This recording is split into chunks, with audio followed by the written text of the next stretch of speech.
Hello बच्चों, चलिए प्रश्न को पढ़ते हैं। 0.051 ग्राम एल्यूमिनियम ऑक्साइड में उपस्थित एल्यूमिनियम आयनों की कितनी संख्या होती है। एबीसीडी 4 विकल्प दिए, सही विकल्प का पता लगाना है। तो चलिए प्रश्न की मुख्य अवधारणा पे बात करते हैं। मुख्य अवधारणा देखिए, दो बातें ध्यान रखेंगे। एक मोल का जो भार होता है, एक मोल का भार, ये मोलर द्रव्यमान कहलाता है। यदि एक मोल अणु है तो ये अणु भार हो जाएगा, एक मोल परमाणु है तो ये परमाणु भार हो जाएगा, परमाणु भार। और एक मोल में जो संख्या होती है, एक मोल में संख्या, जैसे एक मोल आयनों में आयनों की संख्या, एक मोल कणों में कणों की संख्या, ये होती है Na अवगाद्रो नंबर के बराबर 6.023 गुणा 10 की घात 23 मोल इनवर्स इसका मान होता है। अब देखिए, एल्यूमिनियम ऑक्साइड में आयनों की संख्या पूछी है, यानी हमें Al2O3 के भार दिया है इसका 0.051 ग्राम। तो अगर हम देखें Al2O3 ये टूटता है 2 aluminium plus 3 ion plus 3O minus 2 ion. अब देखिए, रस समीकरण मिति के अनुसार एक मोल Al2O3 देता है 2 मोल एल्यूमिनियम प्लस 3 आयन। तो हम Al2O3 के मोल निकाल सकते हैं। तो हमें भार दिया है, देखिए मोल बराबर होता है भार बटा अणु भार।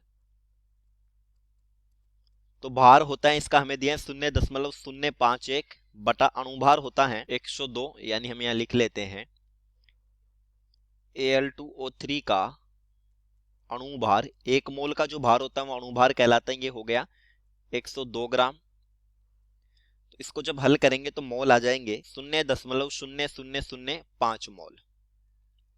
अब देखिए, एक मोल दे रहे हैं 2 मोल एल्यूमिनियम आयन, एक मोल Al2O3 देता है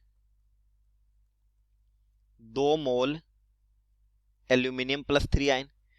तो इसका 0.0005 मोल Al2O3 एल्यूमिनियम प्लस 3 आयन देगा, 2 गुणा 0.0005 मोल,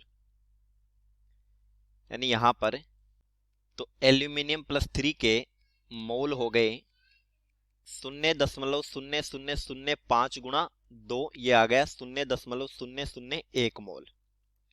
अब हम जानते हैं एक मोल में आयन होते हैं, ये होते हैं 6.023 गुणा 10 की घात 23। तो 0.001 मोल में आयन हो जाएंगे बराबर 6.023 गुणा 10 की घात 23 गुणा 0.001। इसको हल करने पर ही आते हैं 6.023 गुणा 10 की घात 20 एल्यूमिनियम प्लस 3 आयन। तो हमारे प्रश्न का उत्तर हो जाता है विकल्प ए, उत्तर ए। चलिए, उम्मीद करता हूं प्रश्न समझ आया होगा। धन्यवाद।